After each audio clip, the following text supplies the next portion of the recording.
Hello and welcome to Women Today, a show that seeks to inspire, encourage and motivate the modern young woman. My name is Amira and I'm the host for the show. So today's guest is going to be very interesting. Her name is Rita Njuguna. Rita is the co-founder of Go Gaga Experiential Company, an events management company that is renowned for Social Media Week, Zuri Awards that is known for celebrating women from different sectors. She's also the program manager of Zuri Technologies that deals with solar energy. So she's done a lot. She's well versed with different sectors, launching so many brands in the country. So we are here today to learn from her. She's going to talk about her journey. She's going to talk about the challenges that she's gone through and also her successes. Women on your journey, listen to her story today and let's learn from it.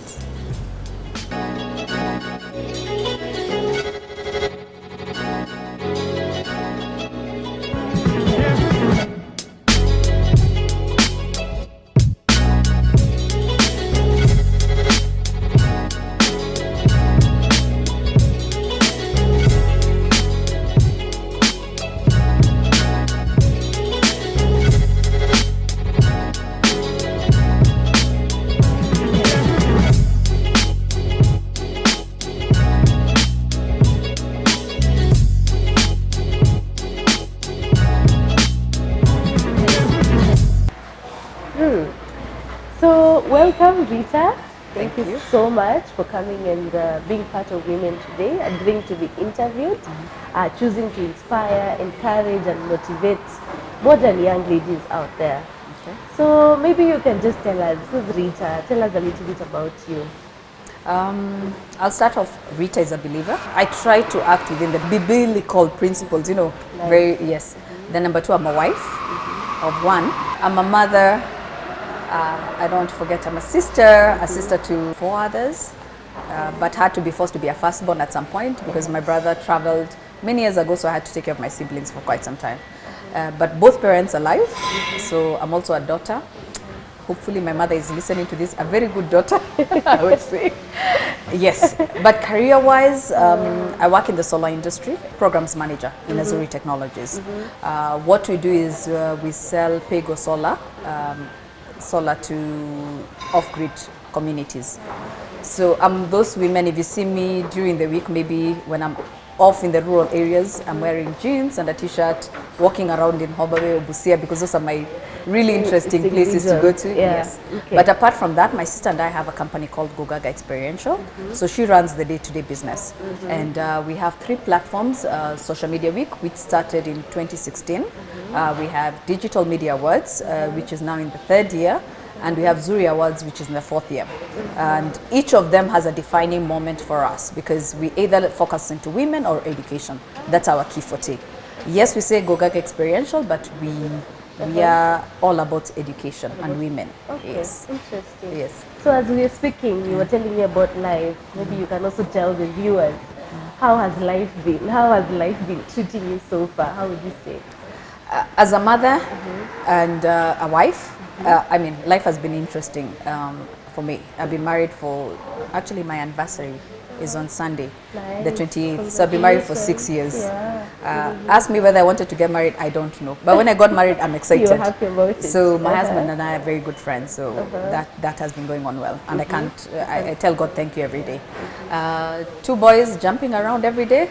Yes, that's how my life is. So if you see me in the house, you hear, Mwangi, come on, just stop. So that's how my life is in the house, 24/7. Yeah. So just imagine what's going on right now with COVID happening. Yes. Career-wise, should I say I was lucky? I started working very young. In 2000, I was actually a 3rd year student in university, Catholic University.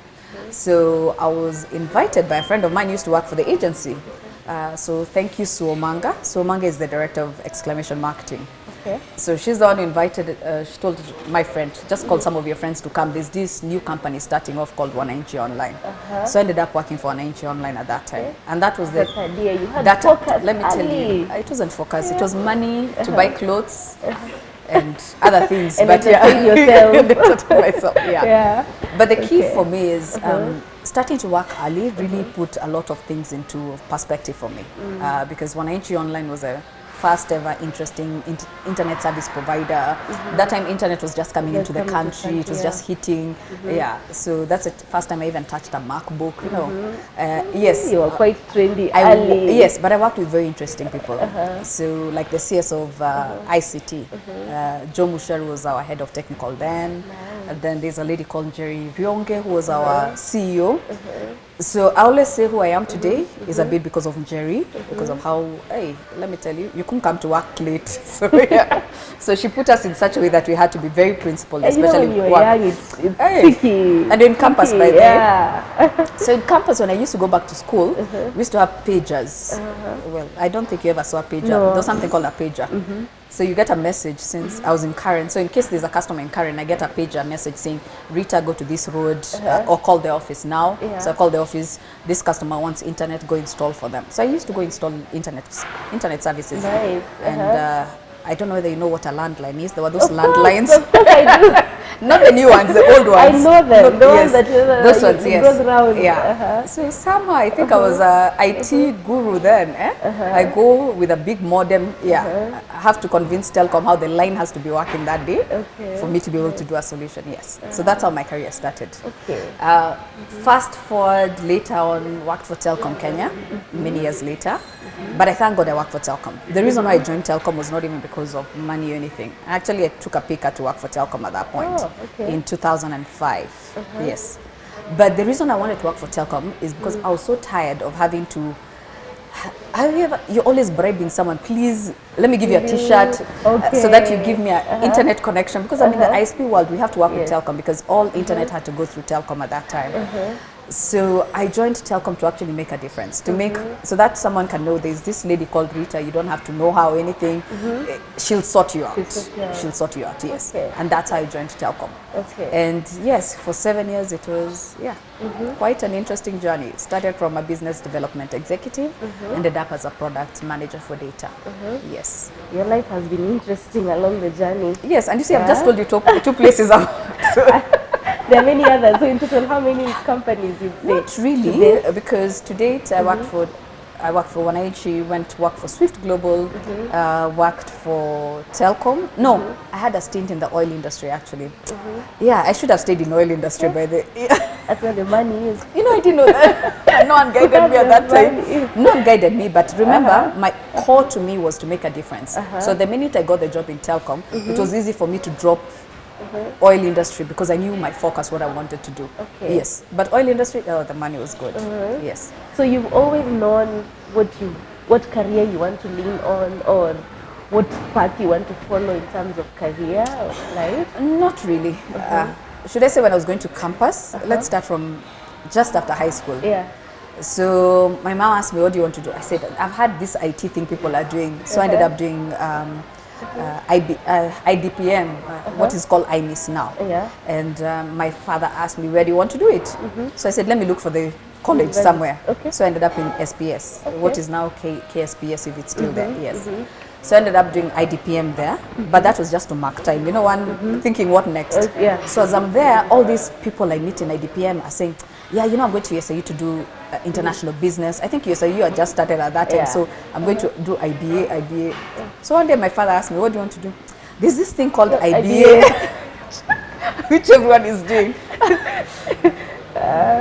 So yes. But it was a good idea, right? So to do IBA, I needed to find out what is it. Was it become Bachelor of Arts? What was it? Yes. But I remember finishing school, I hated commerce, completely hated commerce. I wanted to be a pharmacist. Yes. Because I tried to be a genetic engineer. My mother told me there's no course like that in Kenya. Yes. Then tried to apply to all these Ivy League schools. Then I'm calculating for my parents the school fees. I think they can't, and I haven't even asked them. And at that time, there was no one to guide me and tell me their scholarships and all. But honestly, if I was guided at that time, I'd have been a genetic engineer without thinking twice. Yes, yes. But you don't regret where you were? No, I don't. I would have been a genetic engineer because I knew what I wanted to do then. Because biology, genetics, I used to ace without even thinking twice. Yes. That's nice. So now you mentioned your mom, a wife. You have you have an 8 to 5 job in a solar company. You have an events company. You also have to participate in church because, well, you are a believer. How are you handling all these things? So the church The part, balance? let me tell you the church part now. In church, not yet. I'm still finding myself in church because of a transition between religion from one. So that one, I'm still trying to find myself. Yeah, but I believe in one God wherever I go. So that's me. But I do what you call Bible study fellowship. So every Monday, my time is booked every Monday. And one of the key reasons I do Bible study fellowship at AAC Milemani. We're now on holiday. I don't even know whether we're opening with all this COVID. Yeah. But I've looked at my friends who brought up their kids coming for BSF. So I have friends along the way, I have friends whose kids have done BSF. And the difference between that child and a child who's not been brought up with God is extremely, So I have a friend called Nora Mbaya. Her daughter is doing a scholarship in tennis in the US. But let me tell you, Shanyisa is one unique child. But guess what? She's gone through the BSF process. You know, you can see how she thinks is totally different from any other child.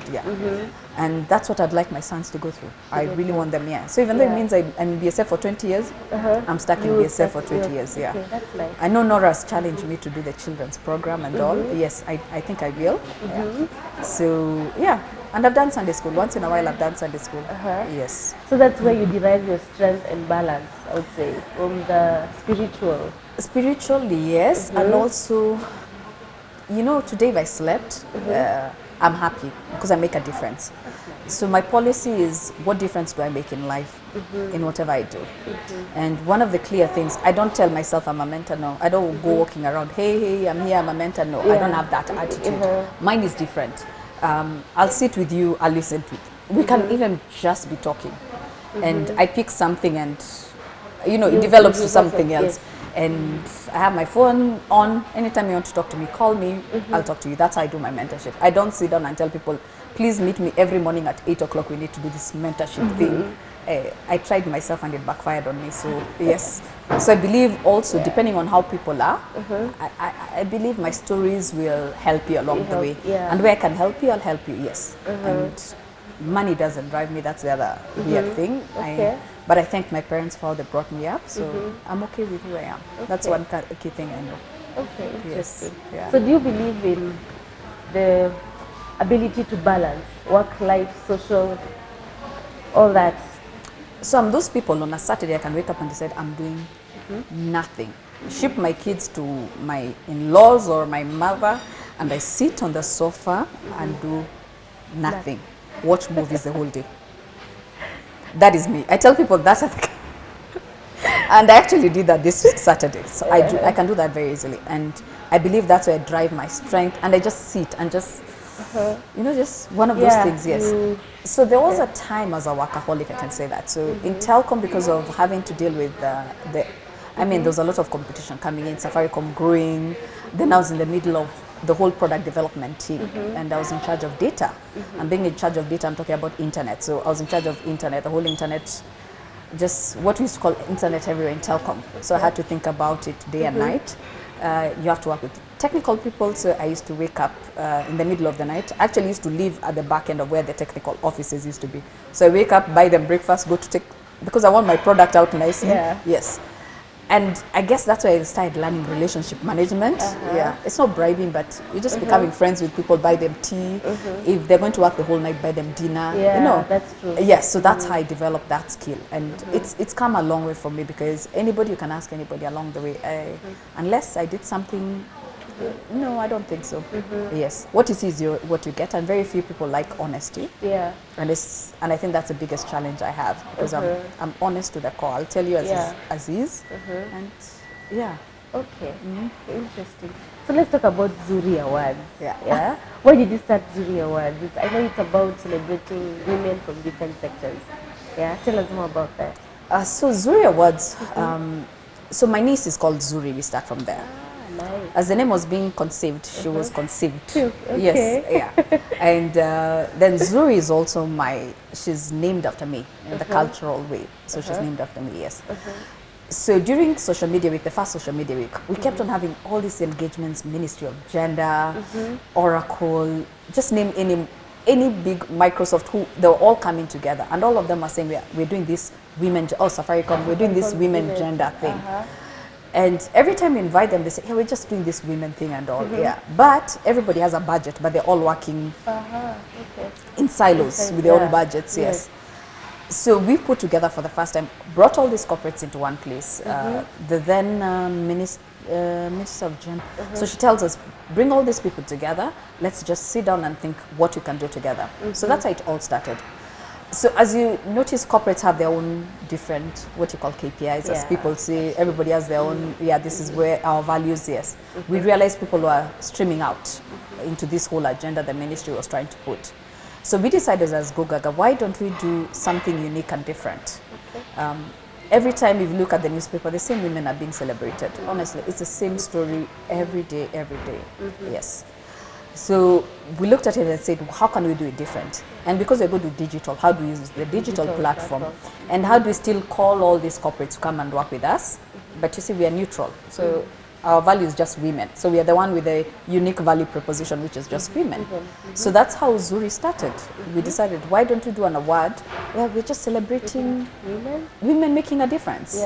Just making in your own small way. It doesn't have to be a big thing, but you're making your own small impact. It can be in Homa Bay, it can be in Kisumu, it can be wherever you are. Just make a difference. How many years has it been running? 4 years now. 4 years? Yeah. Nice. This year was the 4th year. Yes, but then now you can't have the event because of... No, we did. You did? Yes, it's normally during a day or two before International Women's Day or a day after, yes. And this year was, I'll say it was one of our best years, yes. And we still talk with them. So we have these WhatsApp groups. They tell us what they're doing. Right now we're trying to put together a mentorship thing with some corporates for them to be mentored. So we align with what you want. For example, if you're in financial, how can someone help you with your financial? You say what gap you have. So what we do is now we get our corporates, because we have the whole database of corporates. Now I reach out to you, for example, as Safaricom. I need someone to help them with digital, a digital gap or a digital experience on how to do their social marketing or social media.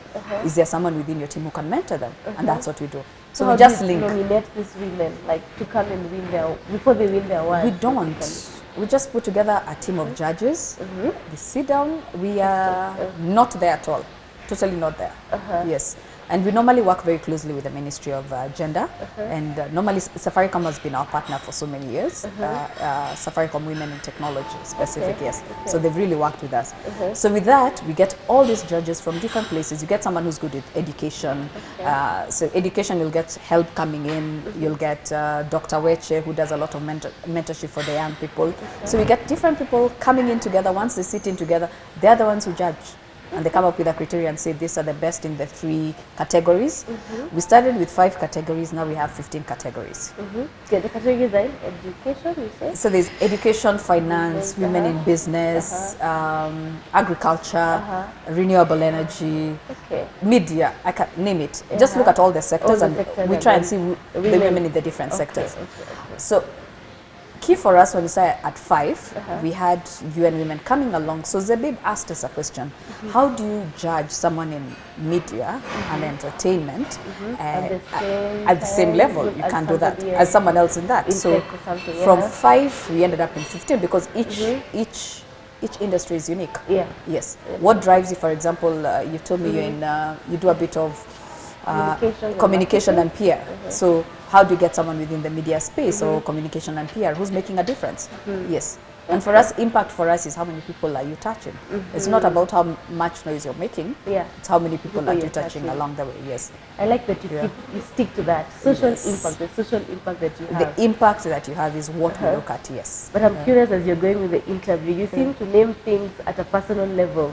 So Go Gaga experience. Experiential. Yes. Is because Lady Gaga is your favorite musician? No, it's not. So you see, the word Gaga means a unique touch. Gaga. You know, if anybody listens to you, say, wow. So Gaga is meant to be a wow effect. So Gaga, that is it. Go Gaga for us is that wow effect. So for everything we do we leave a wow effect? Yes. Nice. And that's why if you look at everything we do, it has to have a wow effect. So Zuri Awards is a wow effect. Social Media Week, which has been running this year, actually was meant to be the 6th year. We're still figuring it out. It has to be online somehow. So yes. And that has left a wow effect in people. A lot of people have learned. A lot of networks have happened during social media week. Yeah. Yes. A lot of people have just come in and done their own thing after that. And that is key for us. That's what I'm telling you, networking, education, and the women part of it. Yeah. Interesting. So you see, the first part of this interview as we've been going on, if somebody speaks to you, or like has been listening to you rather, would think, wow, this girl's life is so perfect. But we have interacted just a few minutes ago, and you've been open to say that life has not come with a silver platter. So maybe you can speak about the challenges that you've gone through in life and how you've overcome. Before people think, you know, wow, maybe my life, I need to hurumia myself. But you know, you have taken life and managed it well. So it wasn't always that way. But with life, you come along and realize the hurdles that you get are there for a reason. So I lost my job in telecom. I got fired actually in a boardroom. I'll never forget that, So I've never talked about it. I started talking about it after so many years. When I realized when I talk, you think it's all prim and proper. I've never had issues along the way, but it's good to be honest. Yes. So, and that was early in my career. I knew I was going to be CMO by the time I was 30. That was my target. Wow. That was it for me. Product manager, I'm doing my thing. Yeah. I sit in the boardroom. I'm giving I'm just showing my slides. I was just doing my slides. I'm showing. You're fired. So, oh my God. I laugh about it now because I think that's what changed my life. It really is the best thing that happened to me. And the support team that I had, especially what made me go through it, is my family, number one. That time I was unmarried. So, my dad said, it's never that serious. You get, it's never that serious. I know that time when he would say that, but I know you would feel like that. You're like, it's serious. God, what do you mean? First I'm thinking about my social wealth. Now, that's the first thing you think, your social wealth. Yeah. We are so blinded by this, and this is especially to young girls. You're so blinded by the entertainment world, what you see on social media. You get so excited and think this is how life is. But honestly, life is not that way. When you come to the nitty-gritty of what you go through, it's complicated sometimes. But guess what? BSF helped me also, because we had a lot of women within BSF. So every time I used to get Bible verses, I highlighted them. I used to have this Bible. I still have it. I have highlighting of when I lost my job. I couldn't see beyond. I couldn't see how. You're thinking, how will I get a new job? How will I tell people? It wasn't even about getting a new job. How am I going to get out of all this? Because I'm thinking, how do I even tell someone I don't have a job? Seriously? That car I was driving, man, I have to downgrade now. Start thinking a lot of things. But with time, I started realizing that's not it. That's not it. Yes. So I was chasing, I was running after something, which maybe that's not the path God wanted for me. His path to me wasn't, it wasn't meant to be straight this way. After product manager, you become a CMO. That's what you want? It's not what you want. And I think now we've all learned. Life doesn't go on a straight path. It's not even that. What you plan is not exactly what God gives. So yes. Lost my job. 1 month I was so stressed, but honestly my parents were there for me, which was really, really good. And my siblings, actually, you go back to reality. You have 20 friends, you end up with only 3. You start counting. Yes. So now you start wondering who are your friends, who are not your friends. So along the way I also started judging who my friends, quite early in my life. I decided who my friends are because of that. And at that time in BSF there was a story about Jacob being broken down. So for me, I was broken down into pieces. Broken down, yes. To a point where now you thought your career was it. Now you need to decide. So my former deputy CEO, thanks to Peter Reynolds from Telkom, had also left Telkom. So he was now back to Wananchi. I went back to Wananchi. So he calls me and tells me, there's Zuku, they need a product manager. You need to start off their product development. These guys have they don't have product development. So you need to come here and show them how product development is. Because Peter Reynolds had met him when he came in as Orange, when Orange took over Telkom. So he's Belgian. So he calls me, tells me, actually come and sort us this place. The things they're saying. So I'm very process oriented, put documents together for us, do this, yes. So that's why. So I told them, fine, I'll consult. So initially it was a 3-month consultancy. So as I'm there, I go back to my networks. So I had a lot of international networks. There was this company called Network Networkers. It's Yeah. a UK recruiter company. Yeah. So I used to give them all these CVs. It was never about me. You know how you tell me, I don't have a job in the office, you're crying in it. So I ask them, do you have this job? They say yes. So I give them the CV. And I mean, 80% of my friends got jobs because of that. Networkers, yes. So that's what I used to do. I was happy where I was. I was in the epitome of my career, head of product the next was head of products, the next would have been the CMO. Yes, Yeah. that's all I could see, nothing else. So I didn't see that I needed a change 7 years into telecom. I didn't see that I needed a change at that time, yeah. So yeah, they asked me, there's this job in Haiti and we're looking for someone to launch their 3G network in Haiti. So I called Mr. Gitobo and tell him, see, I'm going to Haiti. My father always knows someone who's been somewhere. Yeah. Yes. So he tells me, anyway, my friend is in the Dominican Republic. They've said that Haiti is not a good place to go. And you know, the earthquake just happened the year before the earthquake had just happened. Yeah, I remember. How are you going to Haiti? Yeah. That's all my father he could not figure that out. Yeah. But I guess for me, it wasn't even about the job. I was running away. I just needed to start. Yes, afresh. How do I tell people I don't have a job? Then this consultancy job, I'm not feeling it. I can do it when I'm sleeping. You know, one of those things. Yes.